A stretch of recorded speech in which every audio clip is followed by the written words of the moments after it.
নমস্কার বন্ধুরা, আজকে আমি তোমাদের সাথে নতুন আরেকটি রেসিপি শেয়ার করতে চলে এসেছি।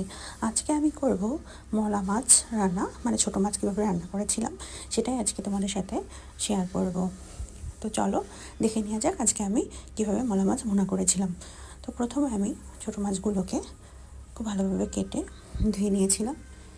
এবার কড়াইতে আমি তেল দিয়ে দিয়েছিলাম। তেলটা গরম হয়ে আসার পরে আমি এর ভেতরে পেঁয়াজ কুচি দিয়ে দিয়েছি। পেঁয়াজ কুচি দিয়ে একটু নাড়াচাড়া করে নেব, মানে পেঁয়াজগুলো একটু নরম নরম হয়ে যখন আসবে তখন এর ভিতরে আমি দিয়ে দেবো টমেটো কুচি। টমেটো কুচি দিয়ে আবারও খুব ভালোভাবে পেঁয়াজের সাথে একটু নাড়াচাড়া করে নেবো, মানে টমেটোগুলো যাতে খুব ভালোভাবে একটু নরম নরম হয়ে যায়। এই জন্য ক্রমাগত আমি পেঁয়াজের সাথে টমেটোগুলো ভাজতে থাকবো। এবার আমি একটু সামান্য জল দিয়ে দেবো, কারণ আমি এখন গুঁড়া মশলা দেবো। দিয়ে দিলাম হলুদ গুঁড়ো, লঙ্কা গুঁড়ো, ধনিয়ার গুঁড়ো, জিরার গুঁড়ো, কাশ্মীরি রেড চিলি পাউডার আর স্বাদ মতো লবণ দিয়ে খুব ভালোভাবে মশলাটাকে কষিয়ে নিচ্ছি। জলটা দিয়েছিলাম কারণ যাতে মশলাটা পুড়ে না যায় এজন্য। এবার দিয়ে দিলাম আদা রসুনের বাটা, দিয়ে আবার খুব ভালোভাবে মশলাটাকে আমি কষিয়ে নিচ্ছি। একটু সময় নিয়ে মশলাটা আমি কষিয়ে নেব। যখন মশলাটা থেকে তেল ছেড়ে দেবে তখন এর ভিতরে আমি মলা মাছগুলোকে দিয়ে দেবো।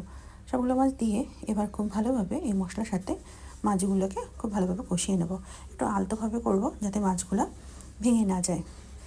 এবার আমি একটু ঢাকনা দিয়ে দেবো মিনিট 5 জন্য, একদম লো ফ্লেমে। দেখো তেলটা ছেড়ে দিয়েছে, মাছগুলো মোটামুটি ভাজা ভাজা, মানে একটু সিদ্ধ সিদ্ধ হয়ে গিয়েছে। এখন আমি একটু নাড়িয়ে চাড়িয়ে দিলাম, একটু সময় নিয়ে হালকা হাতে একটু নাড়িয়ে দেব যাতে মাছগুলো ভেঙে না যায়। এবার আমি ঝোলের জন্য জল দিয়ে দেবো, মানে খুব ভালোভাবে যাতে সব কিছু সুসিদ্ধ হয়ে যায় এজন্য একটু জল দিয়ে দেবো। নাড়িয়ে চেড়ে দিলাম, দিয়ে দিলাম 3টা কাঁচা লঙ্কা। এবার একটু নাড়াচাড়া করে দিলাম। এবার আমি ঝোলটাকে মিনিট 5-6 মতো ফুটতে দেবো।